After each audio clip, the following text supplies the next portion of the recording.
خو داسې احتجاج فایده نه کوي چې په کوم احتجاج چې عوامو ته تکلیف وي. داسې احتجاج فایده نه کوي چې په کوم احتجاج چې عوام د مشکلاتو سره مخامخ کېږي. خدا نخواسته یو داسې مریض راشي چې هغه انتهایی ډینجر وي، ډینجر بیماری وي، هغه دا زوی که راغی الله دا نه وکړو هغه وفات شه، دا ذمهوار څوک شه؟ دا ډاکټران یې ذمهوار شله.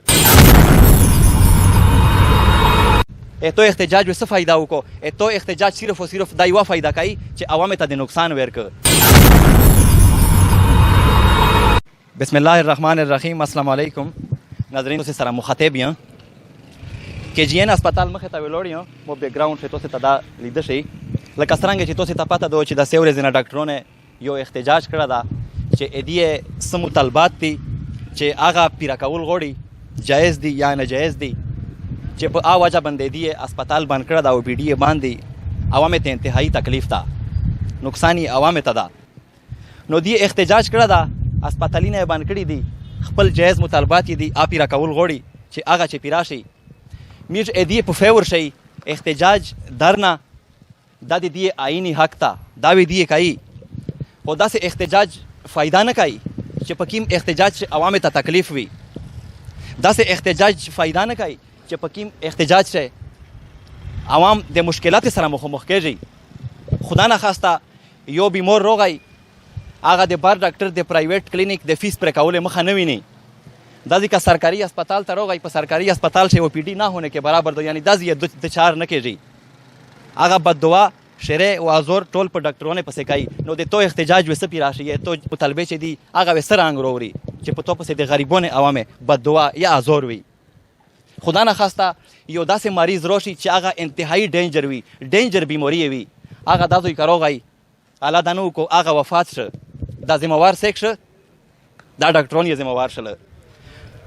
نو میش ډاکټرانو صاحبانو ته گزارش کوي خپل سکرین په ذریعه باندې چې که تاسو احتجاج ریکارډ کوئ نو چیرې د پریس کلب مخې ته احتجاج ریکارډ کیه. که تاسو احتجاج ریکارډ کول غواړئ خپل کومې جایز تاسو مطالبات دي هغه پیره کول غواړئ نو ډیپټي کمشنر آفیس مخې ته وکړئ، کمشنر آفیس مخې ته وکړئ چې سرنګ وروړي هسپتال دې بند کړ تو احتجاج و سرنګ وروړي.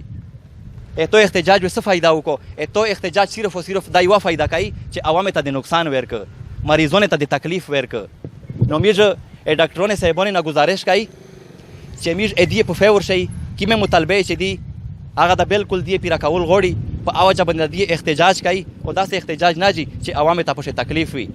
دې د داسې احتجاج کوي چې خپل او پی ډي خپل هسپتالونه د خپل ډیوټي د کنټینیو ساتي، هسپتالونه د ډیوټي کوي چې کله ډیوټي ختم کېږي چې په کوم ټایم د دې ډیوټي ختم کېږي بیا د احتجاج کوي، که په هسپتال چې احتجاج کوي، که په روډ چې احتجاج کوي، که پریس کلب مخې ته احتجاج کوي، که ډیپټي کمشنر آفیس مخې ته احتجاج کوي، که کمشنر آفیس مخې ته احتجاج کوي. ایون چې دې په کوم پلیس چې په کوم پبلک پلیس چې دې احتجاج کول غواړي بالکل د پر امن احتجاج ریکارډ کی او چې کومې دې جایز مطالبه دي هغه د بالکل د ګورنمنت نه غواړي او داسې احتجاج نه جي چې د مو عوامو ته تکلیف وي، مو مریضانو ته تکلیف وي. په دا باندې دې 100% غلط دي.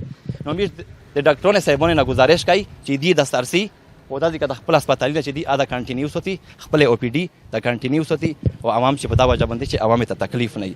امید ده چې موږ سره ډاکټران په دا خبره باندې 100% اتفاق کوي او اګری واوي سره. نو د سره د خپل ریکارډینګ اختتام پذیر کوم. زه نعمت الله غوڼه د تاسو نه اجازه په لوی الله مې سپارم. هر چیرې چې وستا الله مې خاد و آباد لره. موږ خپل دعاګونه شي یاد لري. الله نگهبان. پاکستان زنده باد.